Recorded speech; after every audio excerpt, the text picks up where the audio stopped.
Hello दोस्तों, आपका स्वागत है हमारे यूट्यूब चैनल आनंद टीचिंग एकेडमी पर। और जैसा कि मैंने आपको बताया था एसएससी जीडी और आपका UP triple SC PAT exam और आपका सीटेट या और एमबीए का एंट्रेंस हो और यूपी टेक्निकल यूनिवर्सिटी का एग्ज़ाम हो या फिर पॉलिटेक्निक का एग्ज़ाम हो, कोई भी एंट्रेंस हो, कोई भी कंपटीशन हो, हम आपके लिए ला रहे हैं मैथ की वीडियो और बहुत ही शॉर्ट ट्रिक के साथ ला रहे हैं। और कुछ में कंसेप्ट होते हैं, तो कंसेप्ट के जो बेसिक कंसेप्ट है वो मैं आपके क्लियर कर रहा हूँ। तो अगर आपको किसी भी नंबर का इकाई का अंक यानी कि unit digit, if you find out any numbers unit digit, तो मैंने उसके जो हैं सारे के सारे बेसिक कंसेप्ट आपके लिख दिए हैं सामने। तो देख लीजिए, मैं आपको बता देता हूँ कि अगर हमें इकाई का अंक निकालना है यानी कि find out unit digit numbers के किसी भी नंबर में उसका इकाई का अंक क्या हो, ये निकालने के लिए सबसे पहले हमें उस नंबर को देखना होगा जो नंबर है और उसका अंत का अंक यानी कि उसका इकाई का अंक क्या होगा, उसके बाद देखेंगे हम। तो देखिए, अगर इकाई का अंक 1 है, कि इकाई का अंक अगर 1 है तो प्रत्येक घात के बाद यानी कि घात कितनी भी हो उसका इकाई का अंक सेम रहेगा, क्योंकि हर एक घात के बाद वो नंबर रिपीट होता है। उसके बाद अगर इकाई का अंक 2 है तो वो 4 घात के बाद आपका रिपीट होगा। इकाई का अंक अगर 3 है तो वो भी आपका 4 घात के बाद रिपीट होगा। उसके बाद 4 में आपका 2 घात के बाद रिपीट होने वाला है, 5 में हर घात के बाद रिपीट होगा, 6 में आपका भी हर घात के बाद रिपीट होगा, 7 में आपका 4 घात के बाद, 8 में आपका 4 घात, 9 में सेम 1 घात के बाद एंड 0 में आपका फिर से 1 घात के बाद।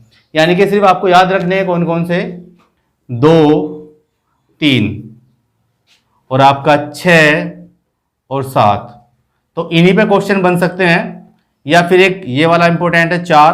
बस ये 2 ही क्वेश्चन है जो आपके बन सकते हैं। तो 2, 3, 6, 7 यानी कि 2, 3, 6, 7 जो 4 के बाद रिपीट हो रहे हैं, 2, 3, 6, 7 जो आपके 4 के बाद रिपीट हो रहे हैं। एक तो आपका 2, 3, ये 6 और ये 7 और एक 4, बाकी तो सब 1 घात के बाद रिपीट हो रहे हैं। कि इनमें से अगर कोई भी आ जाए तो आपको सिर्फ वही नंबर आएगा। यानी कि मान लीजिए क्वेश्चन इस तरह का बनेगा, आपका क्वेश्चन लिखा हुआ है 2, 4, 8, 9 की पावर है आपकी 2, 6, 2 और मान लो यहाँ पे 9 की जगह 1 हो, तो अब जो है आपको 2481 नंबर है आपका और उसकी घात है आपकी 262। यानी कि इस नंबर को अगर 262 बार मल्टीप्लाई किया जाए तो उसमें जो इकाई का अंक होगा वो क्या होगा। तो क्योंकि लास्ट में 1 है और 1 का जो है प्रत्येक घात के बाद रिपीट होता था, यानी कि इसमें जो है इकाई का अंक भी क्या आएगा, 1 ही आएगा। चाहे आपकी इसकी जितनी भी बार मल्टीप्लाई कर लें उसका अंक हमेशा क्या रहेगा, 1 ही रहेगा। इसी तरह से अगर आपके पास 8 का, हाँ ये 8 में आपका क्या होगा, सॉरी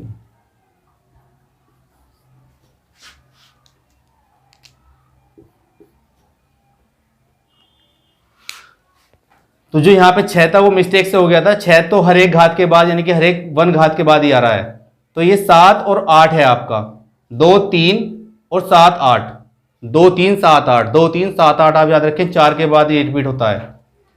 तो अगर यहाँ पे लास्ट में जो आपका 2 आ जाए, 3 आ जाए, 7 आ जाए या फिर 8, या तो 2 या 9, 6, 8 हो और इसकी घात आपकी कुछ मैंने लिख दी है 4098 और आपका हो 5048 और 8 के बाद 7 और इसकी घात हो 192, कुछ भी हो, घात से घात कुछ भी हो। और एक आपका 3 है यानी कि 64893 और इसकी घात 1249। तो घात कुछ भी हो, जब लास्ट में रिपीट कर रहा है आपका 2, 4, 8, 7 और 3 यानी कि 2, 3, 7 और 8, तो ये तुम्हें 4 से डिवाइड करने पड़ेंगे इनकी घात को ही हर एक में। और 4 से डिवाइड करने के बाद जो आपका बचेगा, आप देख लीजिए, हम जब इसको 4 से डिवाइड करते हैं तो 4, 6, 24, 2 और 2 और 4, 5, 20 यानी कि बचेगी 2। तो यानी कि 2 की पावर 2 से आप देख लगाइए आइडिया, तो 2 की पावर 2 का मतलब है 4, तो इकाई का अंक क्या आएगा 4। यहाँ पे करिए 4 एकम 4, 0 आपका 4 दूनी 8, 1 18, 4 चौक 16, 17 18 यानी कि 2। यहाँ पे भी क्या बनना है 2 बच रहा है आपका, तो यानी कि 8 की पावर कीजिए आप 2 यानी कि 64 यानी कि 4, इसका इकाई का अंक होगा 4। यहाँ पे भी 4 से डिवाइड करिए तो 4 चौक 16 और 3 और 2 4 8 32 यानी कि 0, तो इकाई का अंक, तो 4 से डिवाइड करेंगे इसको, इस पावर को हम डिवाइड कर रहे हैं 4 से, तो जब 4 से डिवाइड करें तो ये पूरा पूरा कट रहा है यानी कि लास्ट में 7 है तो 7 ही आएगा। और यहाँ पे देखेंगे आप 4 से डिवाइड करेंगे 4 3 12, 4 एकम 4, 4 दूनी 8, 1 का मतलब होगा 3 की पावर 1 यानी कि 3, इसका भी 3 ही होगा इकाई का। और सिर्फ एक तुम्हें लिखना है 4 वाला याद, जिसमें 2 के बाद रिपीट होता है, यानी कि लास्ट का अंक अगर 4 हो, यानी कि 4 8 9 6 4, और इसकी पावर हमने कुछ कर दी है 2 3 8, तो यहाँ पे हमें 2 से डिवाइड करना पड़ेगा क्योंकि हर 2 के बाद रिपीट होता है। तो जैसे कि ये नंबर तो आपको दिखाई दे रहा है पूरा पूरा कट रहा है, तो यानी कि लास्ट में 4 ही आएगा। और अगर यहाँ पे हो आपका 1, ऐसे आ जाए 1, तो अब आपका एक फालतू है, तो वही होगा कि 4 की पावर आपकी क्या बचेगी 1, और 1 का मतलब है 4 एकम 4, तो लास्ट में भी 4 ही आएगा क्योंकि हर एक 2 के घात के बाद वो रिपीट हो रहा है। अगर आप इस तरह के और क्वेश्चन जानना चाहते हैं तो जुड़े रहें हमारे चैनल पर, आनंद टीचिंग अकेडमी पर। हमारे चैनल को आज ही सब्सक्राइब करें, लाइक करें, शेयर करें, कमेंट करें ज़्यादा से ज़्यादा। अगर आप इस तरह के और क्वेश्चन जानना चाहते हैं इससे टफ लेवल के, तो वो भी मैं आपके लिए लेकर आऊँगा जल्द ही। और SSC GD में जो हमारा नंबर सिस्टम चल रहा है, हम उसके जो क्वेश्चन आ रहे हैं, जो रिपीट होने वाले क्वेश्चन हैं, उनकी ही तैयारी मैं आपको यहाँ पर करवा रहा हूँ।